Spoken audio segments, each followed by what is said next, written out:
Yang pertama, ketidakpuasan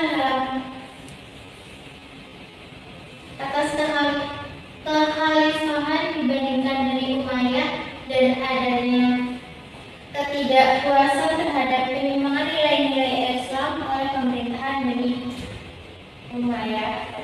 Terus ada pendirian Baghdad, yaitu Khalifah Al-Mansur yang mendirikan ibu kota baru yaitu Bani Abbasiyah di Baghdad pada tahun 762 Masehi untuk menggantikan ibu kota sementara yaitu Al-Hasimiyah. Selanjutnya ini Ibu akan menayangkan video. Kita akan membahas tentang zaman kejayaan Islam pada dinasti Abbasiyah. Zaman kejayaan Islam atau Islamic Golden Age adalah suatu masa di mana Islam menghasilkan banyak ilmuwan dan para filsuf hebat yang berkontribusi besar terhadap perkembangan teknologi dan kebudayaan.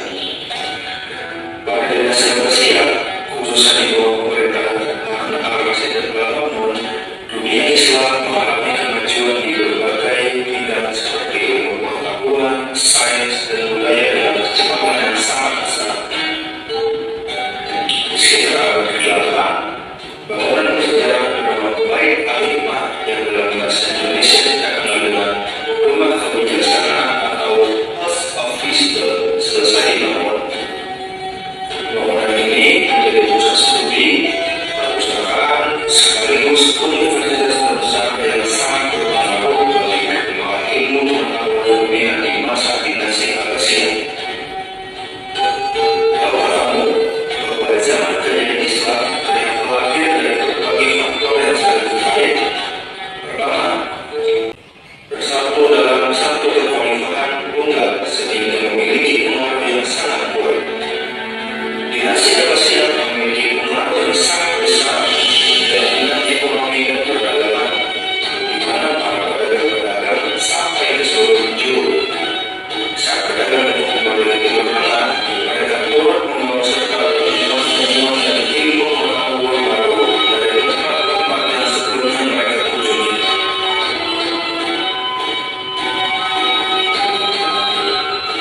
Kedua, mereka memiliki khalifah-khalifah yang menjunjung perkembangan sains, logika, dan rasionalitas. Mereka juga turut menjaga kemajuan ilmu pengetahuan serta berkomitmen dalam membangun galaksi dan umat.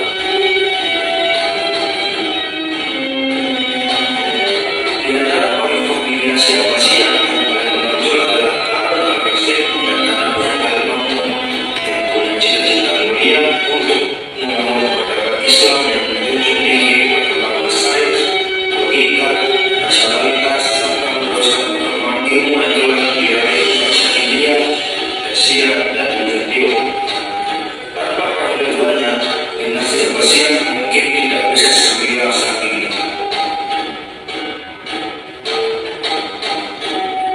Tiga, salah satu penyebab kejayaan umat Islam adalah keputusan untuk memindahkan pusat pemerintahan dari kota Damaskus ke kota Baghdad.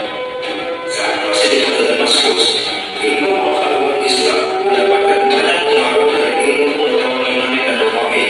Sebelum pindah ke kota Baghdad, ilmu pengetahuan Islam memperoleh tambahan lain seperti ilmu pengetahuan Persia, India, hingga Tiongkok.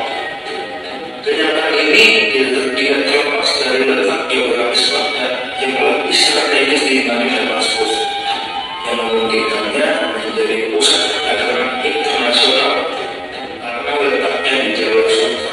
Karena pada Jalur Sutra, Baghdad berhasil menjadi kota metropolitan yang ramai akan pengunjung dan pedagang. Tidak sedikit di antara yang memutuskan singgah dan datang. Aktivitas ekonomi dan perdagangan seperti perdagangan komoditas madu, perhiasan, sutra, kaca, emas, batik gajah, dan lain-lain menjadi harta Baghdad menjadi salah satu kota terkaya di dunia pada waktu tersebut. Kekayaan ini membuatnya mampu mendukung berbagai proyek perkembangan fintech yang sampai hari ini masih sangat berkembang di dunia.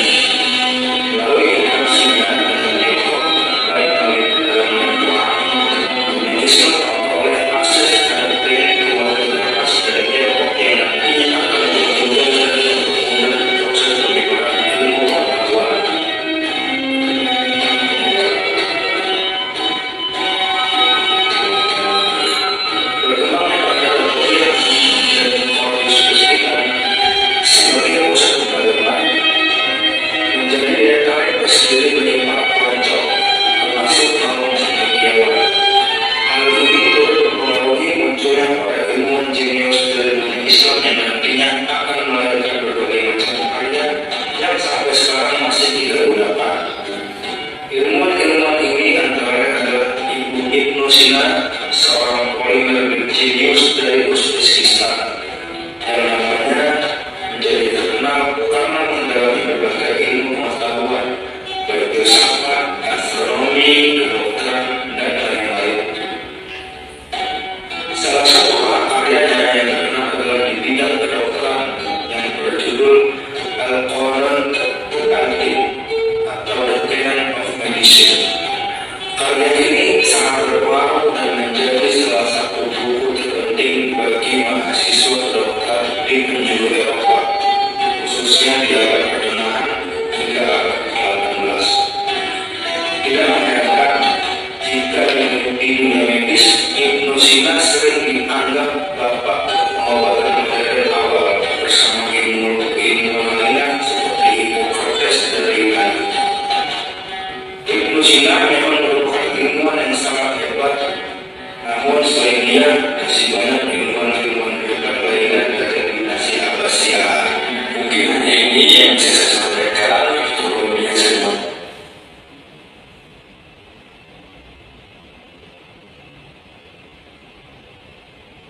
Nah, itu tadi ada beberapa penjelasan dari videonya. Nah,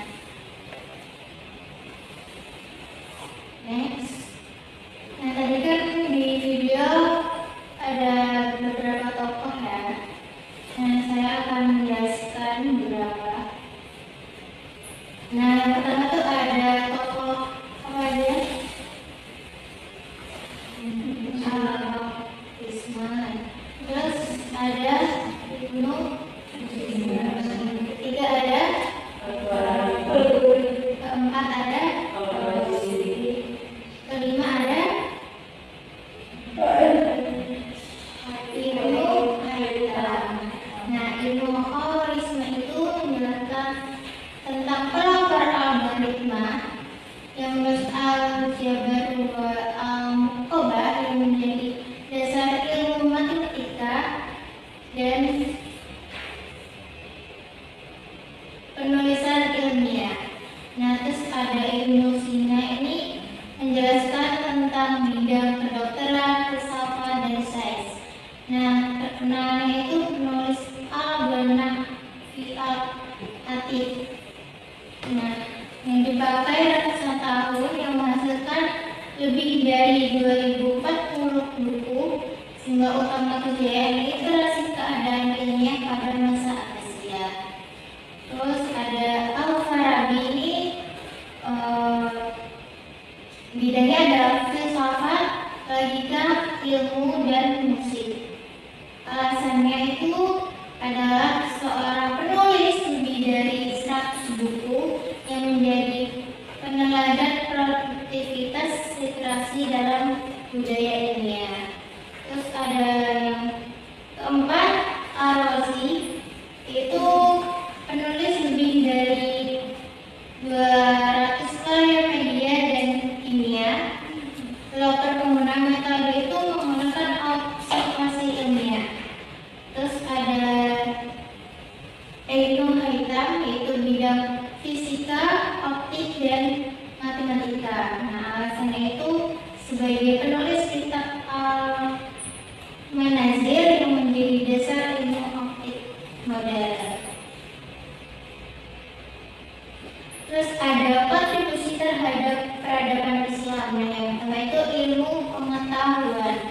Nah, ilmu pengetahuan ini menjadi pusat penerjemahan karya-karya ilmiah.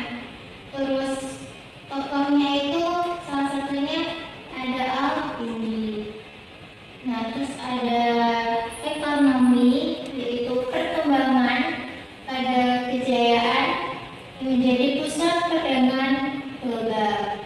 Yang ketiga ada sosial dan budaya. Nah, itu ada dinasti Abbasiyah secara teknis yang dibandingkan pada Umayyah. Terus ada pendidikan, yaitu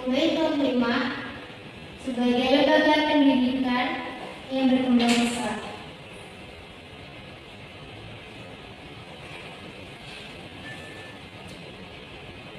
Nah, terus ada produktivitas dalam berkarya sebagai ilmu pengetahuan. Yang pertama itu ada karya-karya Yunani, Persia, terus India dalam bahasa Arab. Terus ilmuwan tidak hanya menerjemahkan tetapi mengkritis, mengembangkan, menciptakan. Nah, hasilnya itu ada ilmu astronomi, kedokteran, matematika, filsafat, ekonomi, kimia dan geografi dan sebagainya. Terus ada pusat riset, ada Bait al-Hikmah di Baghdad, berfokus pada penelitian, penulisan dan diskusi ilmiah. Nah, terus ada itu nilai-nilai yang dapat kita dari yaitu semangat intelektual, kreativitas dan inovatif, sikap kolaboratif dan etos kerja. Terus ada masa keemasan pada Daulah Abbasiyah itu sebagai masa di mana keemasan Islam itu pada periode dunia ini mencapai puncak kejayaan, yaitu ada ilmu pengetahuan. Terus ada kebudayaan, ekonomi, dan pemerintahan.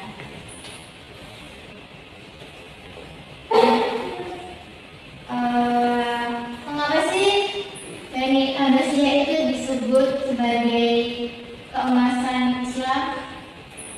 Oke, Mbak Dirita. Dalam memahami kemajuan Islam dan puncak kejayaannya di bidang ilmu pengetahuan dan peradaban kota Baghdad. Selanjutnya ini tuh ada gambar ilustrasi salah satu arsitek perpustakaan di mana ini sebagai bidang kemajuan pengetahuan. Ini salah satu kebudayaan Abbasiyah yaitu Masjid Agung Samara. Nah, ini salah satu contoh sejarah yaitu dua kelas Syams yang berusia kurang lebih 17.000. Nah,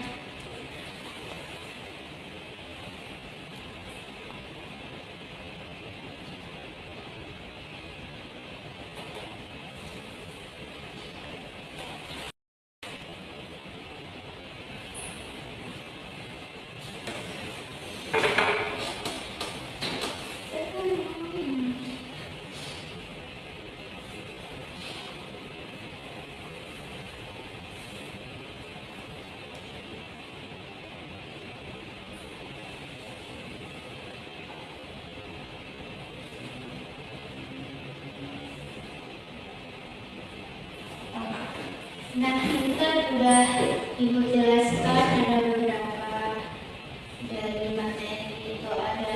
Jadi ini menjelaskan tentang apa sih? Sejarah, terus ada tokoh-tokoh dari Abbasiyah, terus ada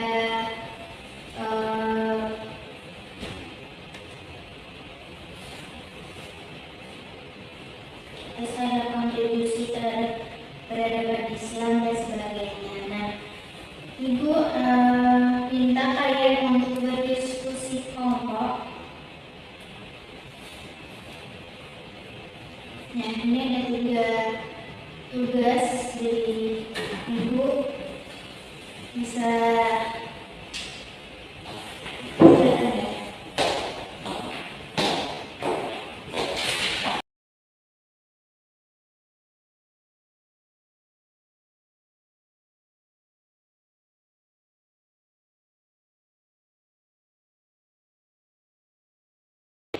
sudah selesai? Sudah. Oke. Mari kita berdiskusi bersama. Kita mulai dari kelompok 1.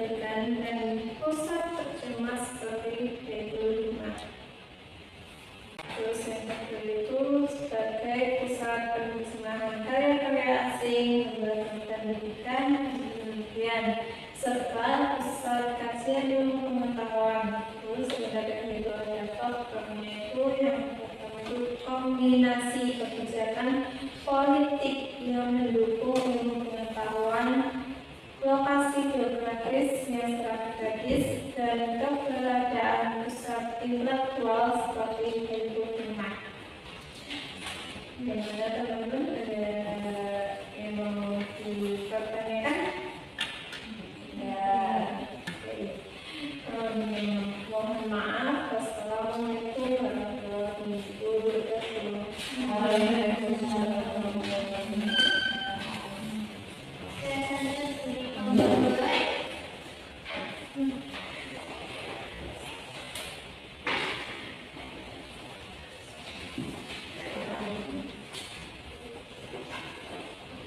Assalamualaikum warahmatullahi wabarakatuh. Di sini saya perwakilan dari kelompok 2 ingin mempresentasikan hasil diskusi kami. Pertanyaan yang pertama yaitu penyebab kemajuan ilmu pengetahuan dan peradaban pada masa Daulah Rusia. Yaitu yang pertama adanya dukungan kuat dari para khalifah, yang kedua stabilitas politik dan ekonomi, tiga gerakan penerjemahan besar-besaran, yang keempat pergaulan budaya, dan yang kelima adalah menganalisis bagaimana peran dari al-ummah dalam mengembangkan ilmu pengetahuan di dunia Islam. Yaitu ada 4. Yang pertama pusat penerjemahan, yang kedua perpustakaan besar, yang ketiga diskusi ilmiah, dan yang keempat melahirkan banyak tokoh. Yang terakhir menjelaskan faktor apa saja yang membuat Baghdad berkembang menjadi pusat peradaban dunia Islam. Ada 3, yaitu yang pertama letak strategis, yang kedua perhatian khalifah, dan yang terakhir adalah kondisi ekonomi yang makmur. Ada yang menanyakan? Cukup sekian. Wassalamualaikum warahmatullahi wabarakatuh.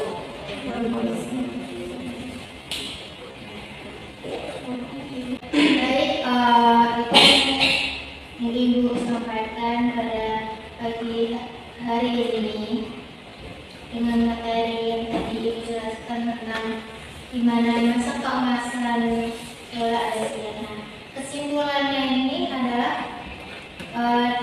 Bani Abbasiyah itu mempertimbangkan hubungan besar yaitu ada intelektual. Nah, terus tadi ada karya ilmiah yaitu ada astronomi, kedokteran, filosofi, dan teknologi. Oke, kita akhiri materi pada pagi hari ini dengan baca hamdalah bersama-sama. Assalamualaikum